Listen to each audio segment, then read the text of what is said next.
കൊല്ലം സ്വദേശി ബിനോദിന് ചോറ്റാനിക്കര പോലീസ് സ്റ്റേഷനിൽ നിന്ന് മർദ്ദനമേറ്റ സംഭവത്തിൽ കൂടുതൽ തെളിവുകൾ പുറത്ത്. ബിനോദിനെ മർദ്ദിച്ചെന്ന ആരോപണം നേരിടുന്ന CI മനോജ് പരാതി ഒത്തുതീർപ്പാക്കാൻ ശ്രമിക്കുന്ന ഓഡിയോ സന്ദേശം പുറത്തുവന്നു. ചികിത്സയ്ക്ക് പണം നൽകാമെന്നും സന്ദേശത്തിൽ പറയുന്നുണ്ട്.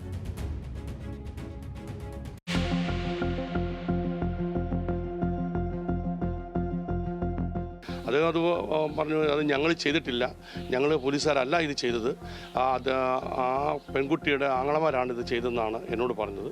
അപ്പോൾ തുടർന്നുള്ള സംഭാഷണ വേളയിൽ അദ്ദേഹം പറഞ്ഞു, എന്താണെന്ന് വെച്ചാൽ എന്നെ കഴിയുന്ന രീതിയിൽ കോൺട്രിബ്യൂഷൻ എന്തെങ്കിലും വേണമെന്നുണ്ടെങ്കിൽ ചെയ്യാം, ഹോസ്പിറ്റലിലെ ഉള്ള എക്സ്പെൻസ് ഞാൻ മീറ്റ് ചെയ്യാം, ഇത് എങ്ങനെയെങ്കിലും ഒഴിവാക്കി തരണം എന്ന രീതിയിൽ അദ്ദേഹം സംസാരിക്കുകയുണ്ടായി.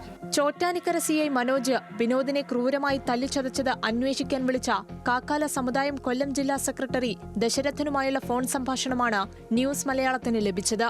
പരാതി ഒത്തുതീർപ്പാക്കാൻ ശ്രമിക്കുന്നതാണ് ഫോൺ സംഭാഷണത്തിലുള്ളത്. ചികിത്സയ്ക്ക് പണം നൽകാമെന്നും വീട്ടിൽ നേരിട്ടെത്തി സംസാരിക്കാമെന്നും CI മനോജ് പറയുന്നു. ഇത് നമ്മൾ ചെയ്തിട്ടുള്ള കാര്യമല്ല. പക്ഷെ ഇത് എന്നാ പ്രശ്നം വെച്ചാൽ ഇവന്റെ തലേ ദിവസം ഇവന്റെ ഈ പെണ്ണിന്റെ ആങ്ങളമാരും ഉപദ്രവിച്ചിട്ടുണ്ട്. അതിപ്പോ എന്റെ അക്കൗണ്ടിലോട്ട് വന്നതായിരിക്കും. ബുദ്ധിപരത്തക്ക രീതിയിലുള്ള ഒന്നും ചെയ്തിട്ടില്ല.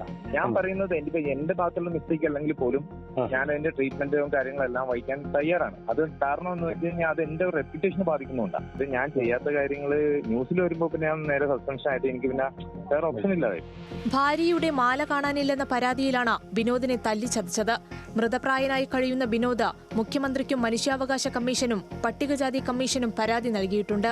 എന്നാൽ ബിനോദിന് ചികിത്സയ്ക്ക് പണം വാഗ്ദാനം ചെയ്തത് എന്തിനാണെന്നുള്ള ചോദ്യത്തിന് CIക്ക് മറുപടിയില്ല.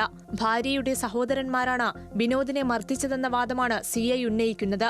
അതേസമയം സഹോദരന്മാർ മർദ്ദിച്ചെങ്കിൽ അക്കാര്യം സ്ഥിരീകരിച്ചിട്ടില്ല.